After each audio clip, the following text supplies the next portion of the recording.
Hey, what's up, everybody? Bdf 44 coming at you with another video. All right, so I'm all checked into the motel room, feeling pretty good. Ride was smooth, checkout was smooth. I was a little late, but they still gave me my deposits. I was very thankful for that. I was a little late, and the funny thing was, I've learned a hard lesson today. One of the reasons why I was late is because I was pulling my stuff out of there at like 11:55. It takes 3 trips, and I'm all the way on the opposite end of the property, so it takes a little longer than like 5 minutes to get everything out of the room. So I got 1 trip complete, came back to the room, and the key card that locked me out. 12 on the dot. If you're not out of there, your key card ain't gonna work. He had to come upstairs and unlock the door so I could get the rest of my stuff out. So that's a lesson learned. Keep the door unlocked when you check it out. Like, just make sure that you leave it just a little open so that you can get all of your stuff out, and don't be late. Most importantly, I did good waking up this morning. I was telling you guys that my body is used to getting up at like 10:15. I set my alarm for 9 o'clock. I actually woke up at like 8:45. So that was best case scenario. I was able to get all my hundreds blue and stuff like that exercise done, and proceeded to make good time. And yeah, man, I feel good. Feel prayed up. Feel I can get some rest. I mean, I'm not all rested up because of that. Not only did I wake up a little earlier than my body clock would have liked to, but I didn't get sleep till like 3:15, 3:30. A multitude of things coming together to make that possible. One, the fan. I'm used to having my fan on just for noise. I don't like too much silence. When I'm weird like that. It kept falling off of the where it was standing, where in the window sill. It kept falling off of where I keep it. And so eventually I had to just turn it off because the wind was blowing so much and it was raining so hard last night.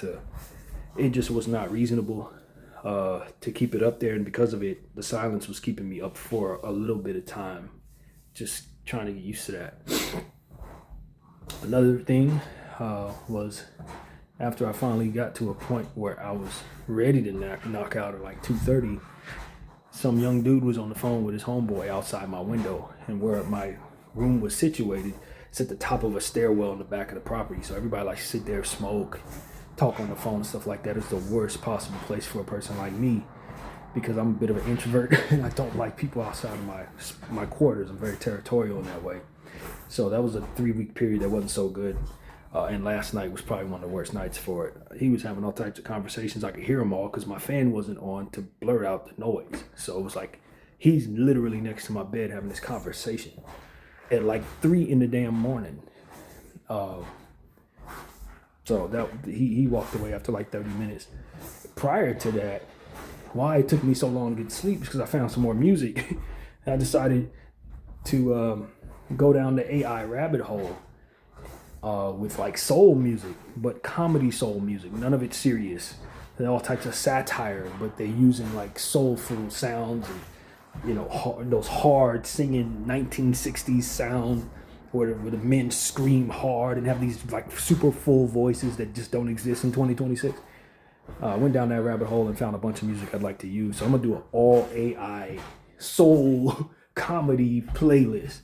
I found enough music to do an entire playlist. So yeah, that was like an hour and a half of just going through all the songs that they had listed for 2 of the AI artists, and found enough to work with. And I may have already had a conversation about this, but I don't think AI is going to hurt the music business at all. And I think it's going to help it. And the reason why I think that is because now that I'm starting to go down this AI rabbit hole, there's going to be a lot of saturation of bad music, a lot of saturation of nonsense with AI for certain. But one thing it can definitely do is bring back a certain standard for execution and excellence as it pertains to cadence, being on key, timing, etc., that I just think has gotten lost, particularly in black music. Maybe not R&B, but particularly hip hop. We've gotten so far into this age where people do this. They get high, They go into the studio, they make whatever, and they don't master it. It'd be off key, it'd be off beat. A lot of times you guys rapping, they don't even try to create any cadence. A lot of the people don't have the talent to provide a certain excellence to cadence. I grew up on Bone Thugs, Twista, Tupac, Biggie, people who brought a certain excellence to their craft. I think a great deal of the standard itself for what that excellence should be has been lowered dramatically over the last 10 years. And what AI is going to do is reincorporate a certain excellence that people are going to look at as the standard going forward, to where if an artist comes out and he's lazy in any of these particular things, if he's off key, if he's slow to his cadence, if he ain't keeping up with the beat, if he's not talking about nothing, if he ain't that talented at what he does, these people are now going to be phased out, because the standard is going to be raised once again, trying to compete with these machines that aren't going to have that problem. They're not going to be off key. They're going to provide excellence cadence. And it's just going to be a situation where if kids grow up from this generation of little ones, grow up listening to that standard, the artists that come from their generation are going to have that standard, and they're not going to feel like they're talented enough to provide music if they don't meet the standards that are competitive with the AI itself. It's going to make people better. That's exactly what it's going to do. It's going to make people better. It's going to saturate all these people that don't have any talent. A lot of these artists that are getting away with selling gimmicks, selling poison, selling images, guys that don't have any talent but have the image of street cred or a certain, they look a certain way, and because of it, they're allowed to make music. People who come in as personality gimmicks, we know who they are. They're not there for any other reason than to be personalities, and one of their hustles in displaying their personality happens to be music. And then the machine behind them, so to speak, soups up their numbers, investing in bot farms that ultimately bring about the guys that are being successful, when in actuality, the love that people have for them isn't necessarily as strong as those numbers will provide you. It's a lot of what we're seeing out there is just these manufactured superstars that are not actually talented. Industry plants that don't actually bring much to the table but a visual and a certain image and an ability to read a script. Those people get saturated out in theory, and the reincorporation of talent is going to be what's going to be able to compete with these machines. And if you don't have that talent, people aren't going to listen to you, because it's going to be too much else to listen to of a higher grade of quality. That's what I think is on the way. That's exactly what I think is on the way for the music industry. I know artists are concerned about this, but the ones who should be in our eardrums will be in our eardrums making dope music alongside the AI. They will collaborate with AI, and a lot of creativity can come from that. A lot of things that weren't possible can derive from that. There's a lot of sounds that can be duplicated, and voices can be mastered in a different way. You can bring about different types of blends of sounds, and there's so much creativity that can be manifested from the presence of AI that can't be manifested with just collaborations. And those who are great at what they do, those who grow with what is now incorporated with AI, are going to be able to display a certain ability that wasn't possible prior to AI. So it's just a lot of stuff that I see coming as it pertains to AI. Concepts that just aren't possible right now unless you bring in a studio of 1 million people to make that sound as full as it can possibly be with a duplication of 1 million AI voices. It is a lot of things that are going to be dope. And if these kids grow with it, if they listen to this instead of listening to the stuff we've been listening to for the last 15 years, over the next 15 years, the artists that are human are going to be better. They're going to be a lot better. So that's what I see coming, man. It's going to be the exodus of those who don't have any damn talent, and the incorporation of those who do, to keep up with the excellence that the AI is going to provide. So that's what I'm telling y'all, man. Some of the stuff I was listening to last night in them soul singers, even the strongest soul singer with the most powerful voice couldn't do some of the stuff that these machines are capable of doing. There's no way. The man has to breathe. He can't hit that note and then hit that note and then hit that note at the same fervor without blowing his voice out. Like, machines can do things that human beings can't do, and there are things that human beings can do that machines can't do. And I think when you incorporate both, if you do it just right, you can bring about a certain excellence that we've never heard before, and I think that's what's coming. There were some things that I heard in the AI. It was one song that I wanted to use at the very end of my K-List 444 when I was telling y'all about Slime Dot, the AI MC female, just it's a gimmick for sure. She's not talking about anything of substance. She's using a lot of slang. It's essentially what they want some artist to be. That person doesn't exist, so they created her. However, there's some things in the blends of the music that are flawed.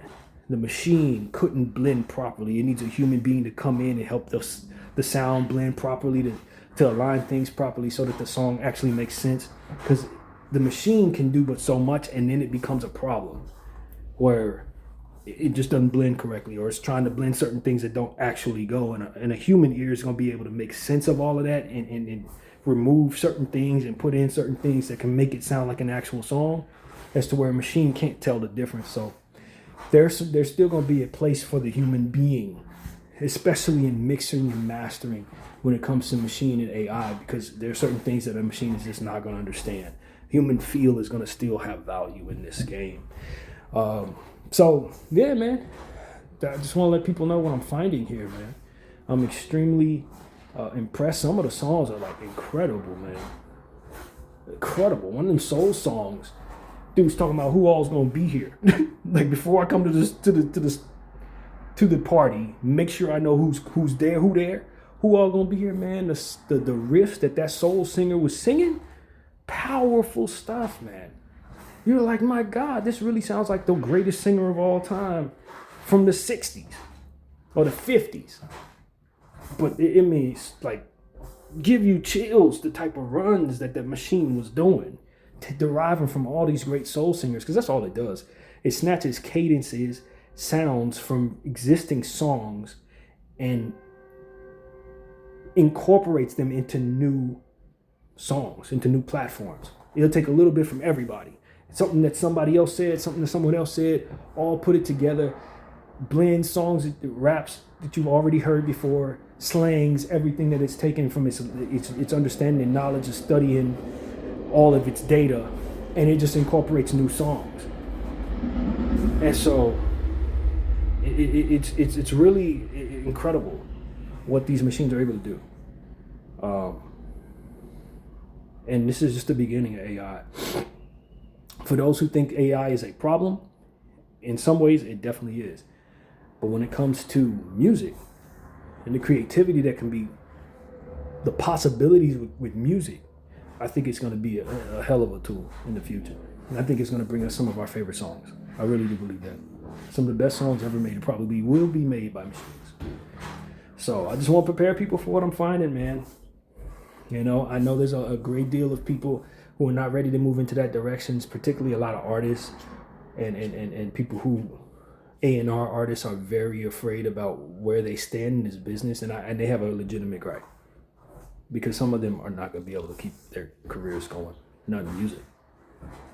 Not with what I'm hearing. No, it's not going to happen. They have a very legitimate gripe. They should be scared. Especially some of them who ain't that talented, who have a hard time putting together good albums or good songs or whatever. People who are just kind of existing in the space. Yeah, their time is up. Their time is up. So that's really what's on my mind right now. It's just what I'm finding in music, and I have a strong passion for it, even though I don't talk about it. As you guys know, I just made my 888th playlist. Like, I do this. This is something I'm extremely passionate about. It's something I'm extremely, I've put a massive amount of hours into over the years. So I don't think it's much to say about music. It's more so just putting the music together and displaying it and providing the bodies of work. And really, for me, that's really what it's about. It ain't much to talk about for me, and that's why I don't bring it to this camera. But as you can clearly see, I make a lot of playlists, and I have a certain ear for music that is God-given, and it's a talent of mine. So for me, I just continue to work. I don't worry about people hearing what I have. I leave all that to God, just like I do with this channel, man. I don't care about measures of success or exposure or nothing like that. I'm just trying to get better in my little space. And when people find what I have here, they'll be amazed at what I've done. That's really how I look at it. I'm not worried about being successful. I tell you guys, when it comes to stuff like this, I don't care about that. There are a lot of people who say they don't care about that. I'm actually walking the walk. I really don't care. 500 people follow me, 500 million. I don't care. It's just about me having done the work and reached the level of excellence in the things that I love to do. That's it. If you know about it, great. If you don't know about it, I leave that to God. That's his business, not mine. And so that's what I want to say in regards to everything I'm doing, man. At this point, I'm 41 years old. I don't have dreams of being rich and famous. I don't. I would love to enjoy wealth, but there's a lot of pitfalls that come with that. When I see what people like LeBron James have to do, to keep his empire up, I don't want to get to a point where I need that. I don't want to get to a point where I can't tell people, hey, yo, free Palestine. Because somebody's going to, smear me or try to take away my voice. I'm not going after your success, so you can't take it from me. I don't have it. You can't take something from me that I don't have. You can't take something from me that I'm not aiming for. You can't use taking it away from me as leverage to get me to do what you want me to do, because I'm not going after it. And I think I have a great deal of confidence that that's the right way for me to go. When I see these athletes and these artists and these people shutting their mouth about things that matter, and I see the ones who open their mouth losing everything and going through hell and getting smear campaigns put against them and all that, the one thing that I think none of them see, the one thing that they don't see, is how their need to be famous, need to be successful, equates to the struggles that ultimately are used against them by the enemy. You can't use that against me. I don't need it. If I happen to come into it, I guess I'll be ready for it. I'll be appreciative of it, if it's something to appreciate once experiencing it. But as far as where I'm at versus where I'm going, it's not about getting to a place where I've made it. That's just, I'm making work. I'm making things happen. If I'm discovered later on, that's great. If I'm discovered after I'm dead, I don't care. Like, I literally do not care, because I know that the care itself is what ultimately keeps people in bubbles. It keeps the devil in a position to keep you in his crosshairs. That's what I'm finding when it comes to all entertainment, all music industry, all everything. I was listening to someone talk about YouTubing, trying to get connected with other people, and now people gatekeep people out and stuff like that, and it's hard to get noticed in this space, for your work. If you don't play a certain game and go along with other people's narratives and stuff like that, you can get gatekept or gatekept out of these spaces. It's like, you can't gatekeep me out of a gate I'm not trying to enter. You can't make me align with your narrative for the sake of my exposure when I'm not caring to be exposed at all. You don't have that over me. You know what I mean? You can't use that on me, buddy. And that's the point. I say what I want to say. And if only 3 people hear it, that's fine. That's fine. Because at the end of the day, it means more to me, and I've said this a million times, to tell the truth to 3 people than to give somebody else's truth to 3 million people. That's just what I care about. That's how I feel. So for those who know, oh my God, your channel's not growing. I don't promote. I'm keeping my leverage in life to say whatever I want, to do what I want, to have full what's the word? Clemency, I guess is the word, to do what I do without anyone influencing it in any way. And the one thing that I have that nobody else has is a indifference to success itself. Indifference to people hearing me and knowing who I am and me getting all types of credit. No damn credit. The only applause I'll ever need is the beating of my heart, from which the Lord is the percussionist of. It's one of the things that I say every day in life, twice a day, to remind myself of the humility that comes from not chasing what the world deems as successful. I can still make God happy by not worrying about all that and staying true to what it is that I'm doing and keeping everything 100% organic. And the people that follow me, the people that find it, they find something rare. They find themselves into an exclusive club where only a few people know about. You know what I mean? That's value. You know, if you oversaturate yourself and make yourself accessible to everybody, you water yourself down. You know what I mean? But if you keep it exclusive, just like anything that's exclusive, it then becomes much more valuable.